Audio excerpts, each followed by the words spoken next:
Deixa eu ver você. Meu olho é fechadinho assim, mas enxerga, viu? Pode ficar sossegado. Deixa eu ver, cadê? Levanta alto. Se não levantar, eu não enxergo. Olha, Deus abençoe, Deus abençoe. Gente, quanta gente, que legal. Quanta gente, né? Muito bom.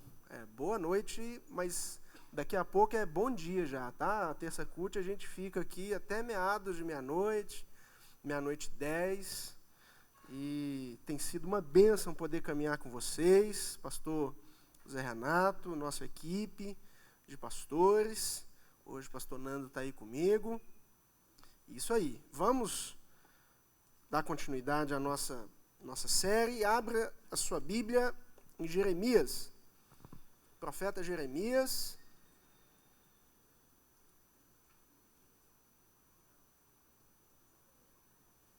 Fizeram café nesse negócio aqui, tem pó de café. Pós que foi o Vitão. Foi, Vitão, foi. Não tem problema não, no exército não tinha nada disso. Jeremias capítulo 2, um verso. Apenas um verso, verso 13. Tá bom? A gente está na penúltima mensagem da série sobre santidade como experiência. Ok? Penúltima mensagem da série. Semana que vem, o pastor Zé Renato vai encerrar a série. Semana passada, ele pregou sobre uma santidade, uma experiência de santidade que nos transforma a ponto de termos um coração segundo o coração de Deus, a partir de Davi. Não é?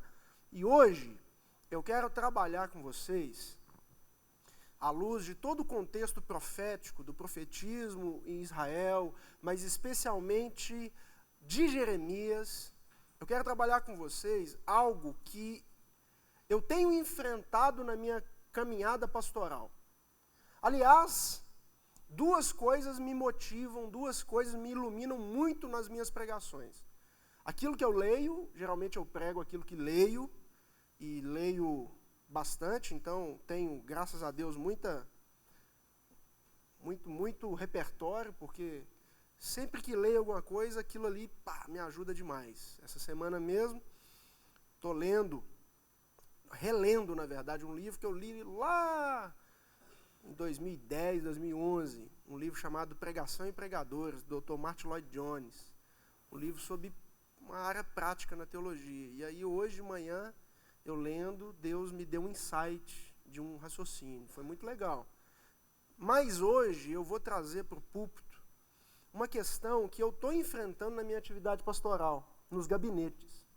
Nos momentos de pessoas que me procuram para trocar uma ideia, para a gente poder conversar, para a gente suportar um ao outro. As pessoas que me procuram para dividir fardos, para pedir conselhos, para confessar pecados. E o que eu tenho percebido é que o enfrentamento de muita gente tem sido em encontrar contentamento, prazer numa vida santa. Então, o que eu quero compartilhar hoje é uma experiência de santidade no prazer. O prazer em ser santo. O prazer de uma vida santificada no Senhor. Algumas terças atrás, o pastor Zé Renato, como sempre, ele é usado por Deus para nos quebrar, ele quebrou a ideia de santidade e perfeição, algo que automaticamente, inconscientemente, está na gente. Parece que está no gene, assim, ó, né? Vem de fábrica, nos gospel, não é? Na turminha do gospel, não é? Associar uma vida santa com uma vida perfeita. E a busca meritória por perfeição, achando que isso é uma porta de entrada para uma vida de santidade. Então, o raciocínio de muitos eu preciso ser perfeito para aí então experimentar a santidade. Primeiro que é impossível ser perfeito. O nosso legado é o do primeiro Adão. O segundo, que santidade é exatamente a antítese de perfeição. Trabalhada nas minhas imperfeições, nas suas imperfeições. O processo de santidade é um processo evolutivo. No mundo espiritual, na seara espiritual, onde a gente vai gradativamente experimentando Deus, e esse experimentar Deus nos faz transportar do primeiro para o segundo Adão. Aliás, eu dou um nome para isso, salvação. Não é? Aliás, isso encontra respaldo, para quem gosta de doutrina, numa doutrina bíblica, pouco falada até, que deveria ser melhor trabalhada, que é a do já é e ainda não. Já somos salvos? Já, mas ainda não. Né? Né? Aí. Enquanto eu não não revestir esse corpo corruptível de incorruptibilidade e essa alma mortal de imortalidade, ainda não. Mas já é. Onde? Lá. Ou lá, né? Ou lá. Sei lá. O transcendente não tem tempo e espaço. Então, em algum lugar. Não é? Lá. Eu gosto, para provocar, porque todo mundo, senso comum, acha que o inferno é embaixo, é lá. Então, o céu é lá. Não é? Para ser bem provocativo. Mas não é isso que eu quero falar. Necessariamente não é disso que eu quero falar. O que eu desejo falar, a partir da leitura de Jeremias, capítulo 2, verso 13, é essa experiência chamada prazer, que é uma experiência santificadora. Amém? Lê comigo. A minha versão, eu trouxe algumas versões aqui. Quero compartilhar com você a NVI e uma mais tradicional, a Almeida. E diz assim, a NVI: o meu povo cometeu 2 crimes. Olha Deus falando, ok? O meu povo cometeu 2 crimes. Eles me abandonaram, a mim, a fonte de água viva. Primeiro crime. Segundo, e cavaram as suas próprias cisternas. Cisternas rachadas que não retêm água. Uma versão mais tradicional, Almeida Revista Atualizada, de 93, diz assim: porque 2 males cometeu o meu povo. A mim me deixaram o manancial de águas vivas e cavaram cisternas rotas que não retêm as águas. Vamos orar. Santo Deus, obrigado pelo texto sagrado. Que ele possa, Deus, fazer a nossa mente se inclinar ao Senhor, na total dependência do Senhor. Que te peço a iluminação, para a glória do teu santo nome. Amém. Bom, só para te contextualizar, eu sempre gosto de fazer esses exercícios assim. O profeta Jeremias é um dos profetas, um dos 5 profetas maiores, né? A Bíblia ela é muito bem dividida no Antigo Testamento. Você tem uma parte histórica de 17 livros, né? Que vai de Gênesis até a Ruth. Ok? Ruth. Qual que é a outra mulher, gente? Esther. Não. É Ruth mesmo, perdão. É Ruth. Gênesis é Ruth. Depois de Ruth é Jó, não é? Deu um branco aqui, bugou aqui. Olha aí para mim. Vê para mim se depois de Ruth é Jó. Vê. É Esther e Jó? Então, é porque a musiquinha não dá tempo. Deixa eu ver na musiquinha aqui, gente. Espera aí.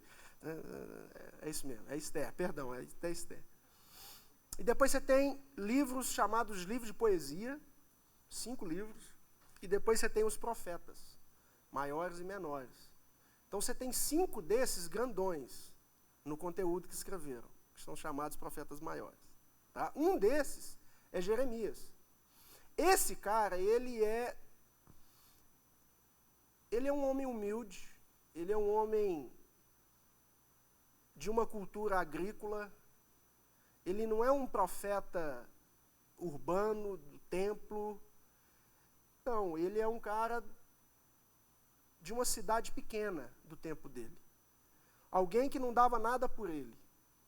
E esse homem, ele é chamado por Deus, ele é de uma geração sacerdotal, ele é chamado por Deus lá na terra, e ele vai servir a Deus de uma forma muito peculiar. Porque o Jeremias, ele retém em si uma síntese de todo o profetismo. Porque ele profetiza como sincretismo religioso, ele profetiza contra o sincretismo religioso, ele profetiza contra a imparcialidade do povo dentro da aliança que Deus fez com o povo. O povo, muitas das vezes, negligenciava ou se vendia muito facilmente a outras alianças, a outros padrões. Ele profetiza contra isso. E ele profetiza também contra a imoralidade interna e externa do povo. Interna, porque dentro de Israel, no tempo de Jeremias, estava acontecendo um monte de coisas. E externa, porque ele é um dos profetas que profetizam contra a invasão babilônica, por exemplo, e os feitos dessa invasão. Ok? Você conhece que Daniel vai, mas Jeremias também foi. A primeira comitiva de gente que é levada para a Babilônia, na primeira comitiva estava quem? Jeremias. Daniel está na segunda, e a turminha dele de adolescente estava na segunda. A turminha da UGA estava na segunda. Primeiro vai os jovens mais maduros, que é a turma do Jeremias. Entendeu? E depois volta e Jerusalém é destruído. Então, esse profeta, ele é muito importante porque ele sintetiza nele o profetismo. E ele sempre vai usar expressões agropastoris. Se você ler Jeremias, você vai perceber isso. Porque é a realidade que ele sempre viveu. E ele traduz, isso é muito do profeta, né? É falar da mensagem que Deus quer que fala, mas a partir do entendimento que ele tem da vontade de Deus. Deus respeita isso em toda a Bíblia, especialmente nos profetas. Então, ele chega num determinado momento, e aqui eu quero entrar no texto, nesse momento aqui, ele já começa as suas condenações, os seus juízos. Qual que é a função do profeta? É virar para o povo e falar assim, olha, vocês estão indo num caminho ruim aí, esse negócio vai dar zica, então melhora a caminhada de vocês aí, reflete o que vocês estão fazendo. É isso que os profetas, que o profetismo, todo ele vai fazer. Em Jeremias ele faz muito bem.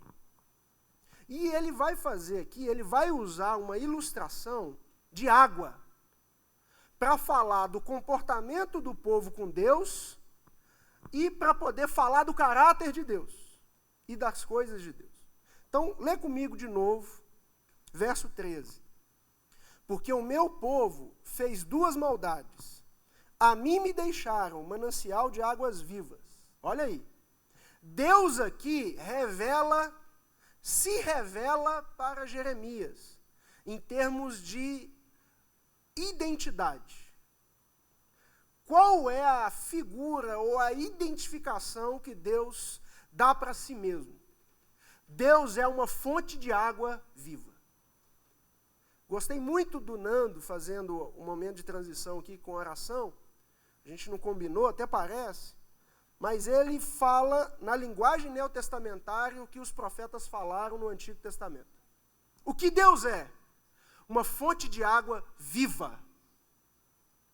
Uma fonte inesgotável. O profeta Isaías também vai usar a mesma ilustração.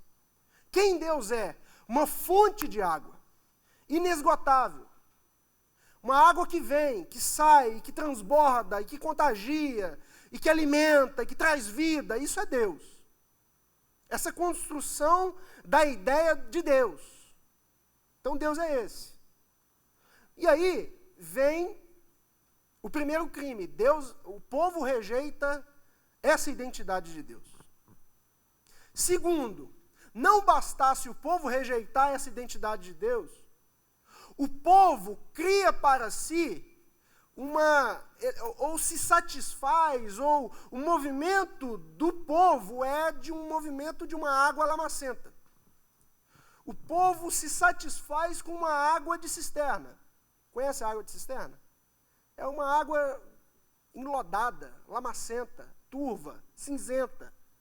Isso é água de cisterna. É uma água que para, porque é de cisterna. É uma água que não tem vida nela. É uma água parada. Não é? É uma água parada. Então, o povo, Deus tem um convite para o povo. Dependam dessa água viva. Vivam a partir dessa água viva, essa fonte inesgotável. Mas o povo prefere beber, consumir, conviver com uma água lamacenta. Bom, o que isso tem a ver com experiência de santidade a partir de uma vida com prazer, o que a gente tem de entendimento sobre prazer? Tem tudo a ver. E aqui eu quero desconstruir a ideia do senso comum a partir de experiências que eu tenho certeza que todos vocês já tiveram na sua peregrinação de fé. A experiência de ser taxado como um crente que é acusado de ser alguém bobo, é acusado de ser alguém privado de prazer, é acusado de ser alguém que não pode aproveitar a vida. Estou falando de você? Já foi taxado? O senso comum aí fora, quando olham os evangélicos, e isso é culpa dos evangélicos, isso não é culpa da Bíblia. O profeta Jeremias não tem nada com isso. Deus, então, que não tem nada com isso mesmo. Isso é culpa dos evangélicos. A da turma gospel, a culpa é deles. Mas há aí fora um senso comum, um imaginário, que ser crente é um negócio que não tem muito prazer, entendeu? É um negócio assim, desinteressante. É ou não pode. Criaram os evangélicos usos e costumes de não pode, que as pessoas não querem isso. Uma ideia de santidade a partir, não de liberdade, mas a partir de constrições. Deus chegou e falou assim, gente, eu não quero que vocês toquem nesse microfone, mas vocês podem tocar em tudo aí, ó. Vem cá, toca nessa bateria aqui que vai sair um louvor legal demais. Toca em tudo, eu só não quero que... microfone. Aí veio os evangélicos. E falaram assim, gente, não toque... Como é que é o nome disso aqui? Esse trem? Skate, né? Skate. Tá parecendo skate. Tá balançando. Graças a Deus a gente vai inaugurar um novo, né? Não toque no púlpito. Púlpito. Altar, sei lá, tablado. Não toca nesse tablado. Deus mandou não tocar aqui. Mas veio os evangélicos, não toca nisso aqui. Aí veio um mais evangelicão, né? Não é bom, né? Que termina com cão, já não é bom o negócio. Aí falou assim, não entra por aquela porta. Mas Deus falou para não tocar nisso aqui, gente. Não, mas nós temos que zelar, é uso e costume, é tradição. Os evangélicos e as suas tradições constritivas. O evangélico é libertador. O evangelho é libertador. Se o filho libertar, é livre. Aí vem um mais assim, o papa dos evangélicos, assim, o papa, assim, o cara é, sabe, papão. Não entra no Dona Clara. Mas Deus mandou fazer o quê? Então a vida aí fora, o senso comum, as pessoas aí fora, olham para os evangélicos e falam assim, esse povo não pode nada. Esse povo não tem prazer em nada. Né? Não pode um samba, não pode um futebol, não pode um cinema, não pode um sorvete, não pode nada. Então eu não quero isso não. Por quê? Porque prazer no senso comum é associado a uma música até do Roberto Carlos, que eu gostei nas minhas pesquisas eu cheguei nessa música. E a música eu não vou cantar, primeiro que eu não sei, segundo que eu achei ela horrorosa, mas essa frase da música é legal, porque a música fala assim, prazer é tudo aquilo que é ilegal, imoral e engorda. Isso é prazer. Não é nada. Tudo aquilo que é ilegal, imoral e engorda. É prazeroso. Então, o senso comum, o imaginário das pessoas, quando eles olham para a gente, parece que há uma dicotomia. Aliás, essas tradições filosóficas do helenismo, a gente gosta de sincretizar e colocar na igreja. Dividir a vida sempre em duas coisas, ou é preto ou é branco, ou é homem ou mulher, ou é cruzeiro ou atlético, sendo que tem uma América no meio. Ou é, entendeu? A vida é dicotômica no imaginário das pessoas. Então ou é santo, ou tem prazer na vida. Ou você é uma pessoa que goza a vida e regaça, uhul, e vou lá, e senta o cacete, aproveita. Ou você é crente, né, gente? Eu sou crente, né, só e tal. Esse negócio de ser crente, né? Né?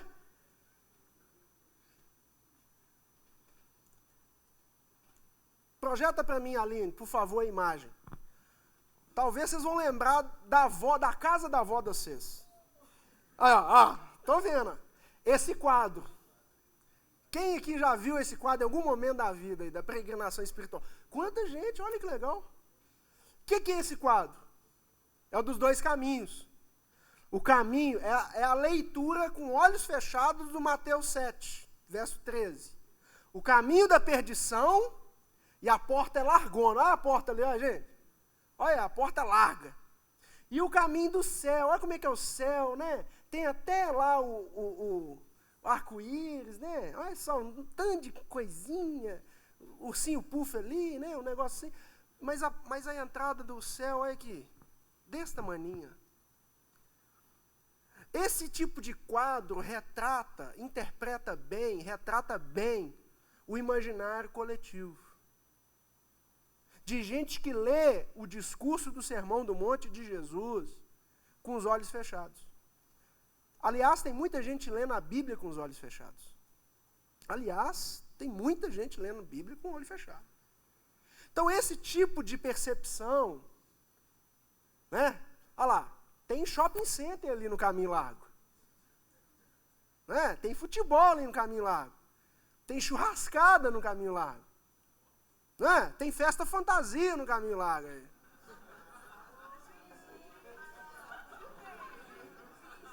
Entendeu aí? Entendeu aí? Tem uma turma que entendeu. Caminho largo. Caminho largo. É como se a questão aqui, como se o que a gente estivesse tratando fosse uma vida de santidade e uma vida de prazer. É como se o enfrentamento nosso aqui fosse do caminho estreito e do caminho largo. Ou seja, do caminho da balada, do cinema, do futebol, do sexo, e o caminho estreito, que é o caminho da reunião de oração. Né? É o caminho de jejum. Né? Caminho da oração no monte. É o caminho da leitura de Levítico. Lê Levítico, né? Mas essa ideia é uma mentira. Essa ideia não é ideia bíblica. Porque o que a Bíblia traz para a gente não é o não prazer e o prazer. O que a Bíblia traz para a gente são prazeres. O que está em questão aqui é a análise, não é de um prazer e um não prazer. O que está em questão aqui é a análise de dois tipos de prazeres. De fontes, como o texto do Jeremias. Dois tipos de fonte de prazer. Se é a fonte de prazer, que é da água da vida, que jorra, da parte de Deus, ou se é a fonte de prazer, que é a água lamacenta, que é cisterna, água turva, cinzenta. A questão aqui não é o prazer colorido com o prazer cinzento. Não. Aqui é o prazer que a gente é convidado pela Bíblia Sagrada a nos apropriar dele e em Deus, o prazer que é associado não às coisas, mas o prazer que é associado a uma pessoa. O prazer que é construído a partir de uma mentalidade relacional, e não o prazer construído a partir de uma mentalidade utilitária, de uso, de consumo. Gostou? Captei a vossa mensagem. Não é? Então, isso que a Bíblia Sagrada está tentando nos ensinar, pela linguagem profética, pelo Sermão do Monte, ou seja, em toda ela. Essa satisfação que eu não tenho encontrado, na verdade não é eu que tenho encontrado, é as pessoas que vêm até mim e não têm encontrado em suas vidas. Essa satisfação em Deus, o contentamento em Deus. Paulo é impressionante para falar do reino de Deus, para traduzir o Antigo Testamento no Novo, e ele traduz a linguagem de reino de Deus como ninguém. E ele vai dizer que reino de Deus é paz, justiça e alegria. Isso é reino de Deus. Então, se uma pessoa chega para mim no gabinete pastoral e fala assim, pastor, não estou tendo alegria, qual é a conclusão lógica? Não está vivendo no reino de Deus. E qualquer lugar que você esteja vivendo que não é reino de Deus é um inferno, querido. Você está no inferno hoje. Presente agora. Não tem fogo não, não tem diabinho não tem cerveja e mulher bonita não. Mas não tem alegria, não tem contentamento. E aí as fugas são por pequenos contentamentos. Porque é pelo uso. Então essas roupas dão prazer. Por quê? São pequenos contentamentos, pelo uso. Então a bebida, a embriaguez, tudo aquilo que nos tira da nossa sã consciência, são prazeres. Mas através do uso. Só que eles têm prazo de validade. O sexo é extremamente prazeroso. Há prazer, sim, na promiscuidade. Sexo é tão prazeroso que vicia. E aqui eu estou trabalhando a palavra sexo em todo o seu desdobramento. Seja ele com o próximo ou consigo mesmo. Isso aí é até uma tese. Ele é tão prazeroso que vicia, só que pelo uso. Ou você usa outro, ou você usa a si mesmo. Há um prazer que a água é turva. Há um prazer disponível aí fora que é água lamacenta. Que quando a gente consome, dá nojo. Que quando a gente consome, dá enjoo. Que quando a gente consome, dá vontade de vomitar. Que quando a gente consome, em alguma instância, a gente coloca a cabeça no travesseiro e vem junto com essa água lamacenta um resultado aqui, em algum lugar aqui, chamado culpa. Culpa. Só que existe um prazer oriundo numa pessoa e não no uso de coisas. Existe um prazer revelado. Existe um prazer que a gente foi criado para isso. Gosto muito de um catecismo, o catecismo de Westminster, um documento bem importante para a nossa fé. E um dos artigos desse catecismo vai dizer que qual é o propósito final do homem? O propósito final do homem é viver para a glória de Deus. Nunca esqueci isso, eu decorei vários artigos do catecismo. Quando eu estava convertendo, me ajudou muito esse documento protestante do século XVII. Para que você está aqui? Em outras palavras, para que você está aqui, Tiago, nessa terra? Para encontrar gozo no Senhor. E que minha vida reflita, reverbere essa alegria no Senhor. Amém? Há um prazer no sexo, sim. Na promiscuidade. No desequilíbrio. Há mesmo. Há um prazer no adultério. Há um prazer no uso do corpo alheio. Há um prazer no descompromisso.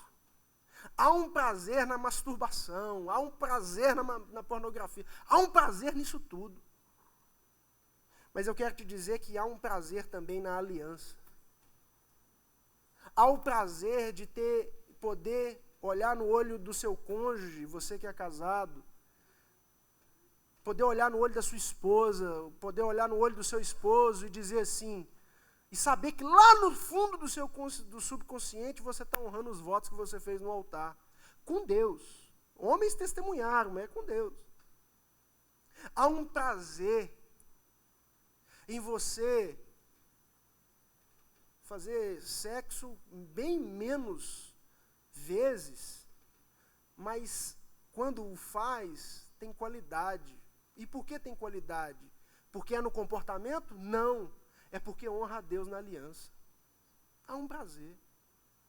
Há um prazer de ter os filhos na mesa. Há um prazer de poder corrigir os filhos. Há um prazer de ser responsável. Há um prazer que é uma fonte de água que transborda, de deixar um legado. Dinheiro, há prazer no dinheiro. E como? E como? Mas a Bíblia diz que o pouco santificado pelo Senhor é muito melhor. O pouco.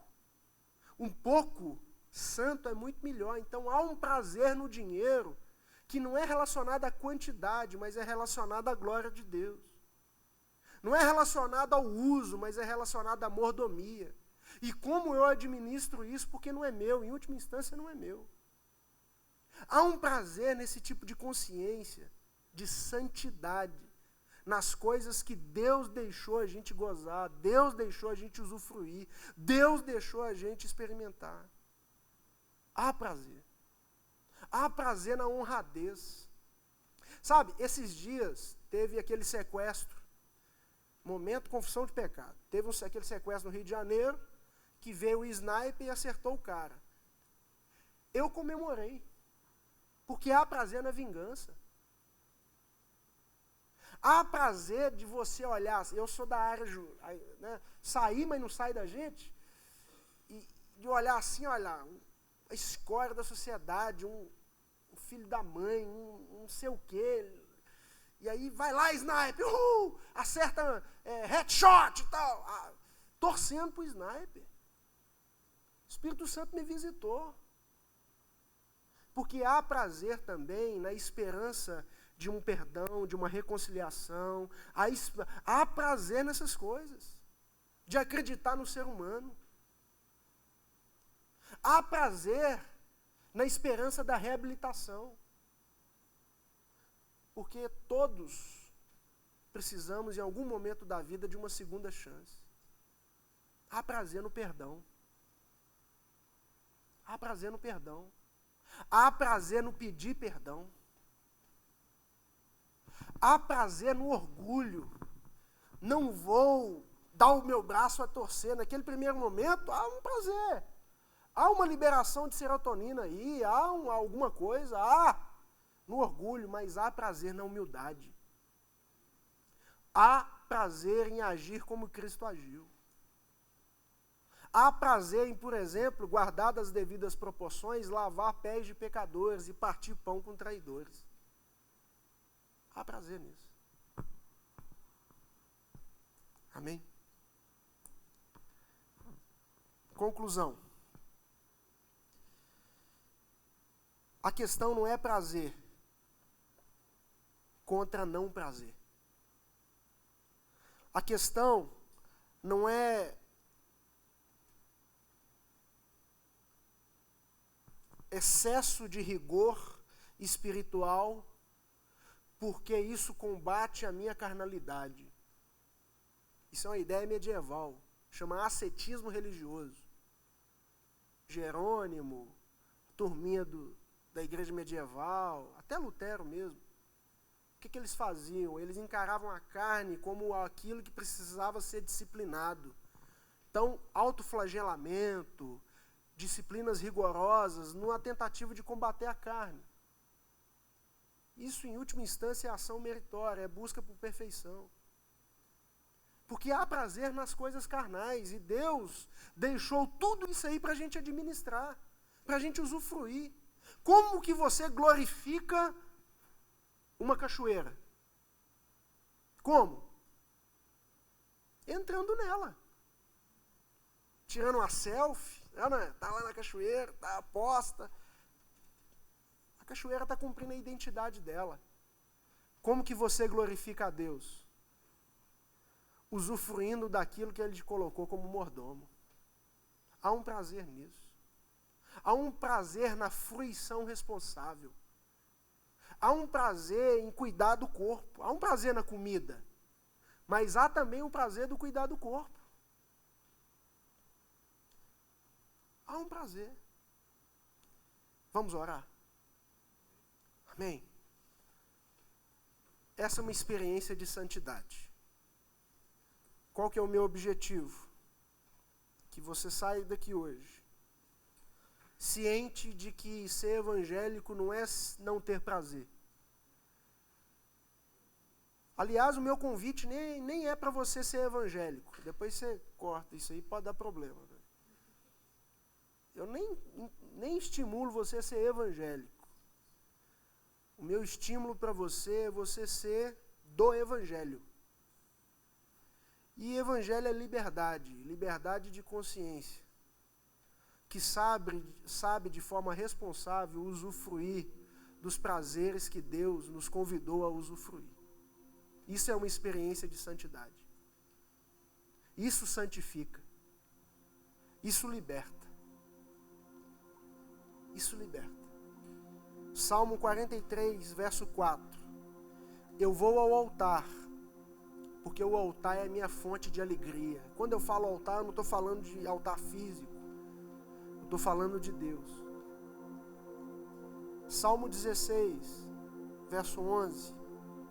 Na presença do Senhor, há plenitude de alegria. Um dos frutos do Espírito em Gálatas 5, alegria. A tradução do que é reino de Deus hoje: paz, justiça e alegria, contentamento em Deus. Se você entrou aqui hoje e você está como muita gente que tem vindo ao meu gabinete.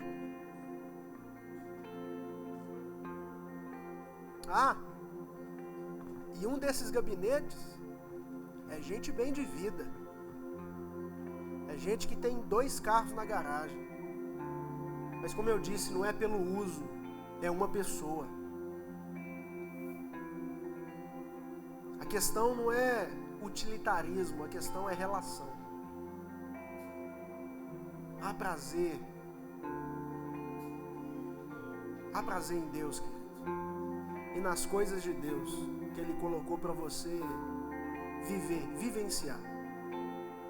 A questão então não é se posso ou não fazer tatuagem.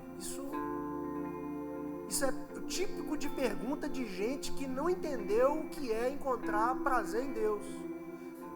Não entendeu ainda o que é libertação a partir da Bíblia.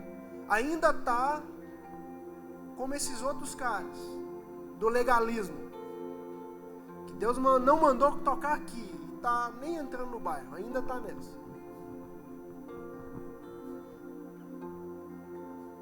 Feche seus olhos.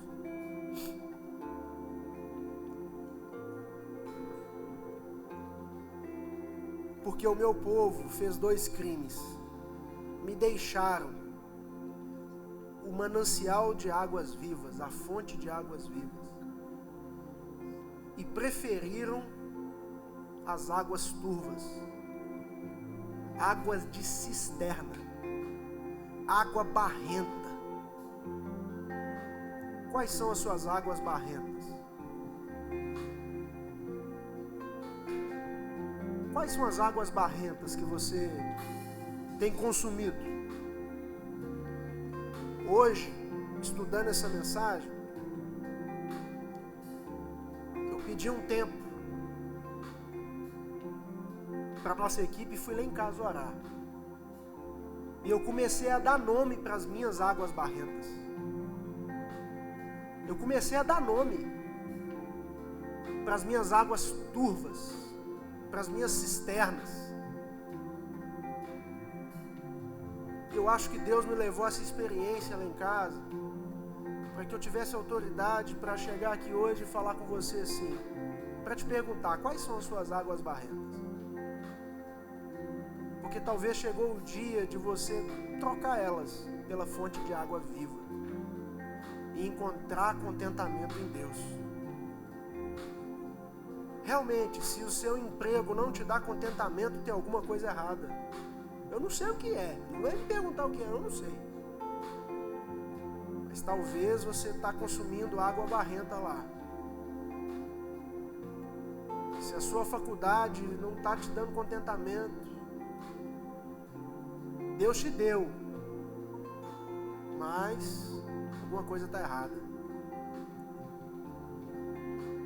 Quero te encorajar que na sua oração você peça a Deus que dê você desejo pela água da fonte da vida. Quero te incentivar, te encorajar na sua oração aí agora. Você pedir, Senhor, me liberte das minhas águas barrentas e turvas. Eu quero me deleitar na fonte da água da vida. Porque ela me basta. Porque ela me basta.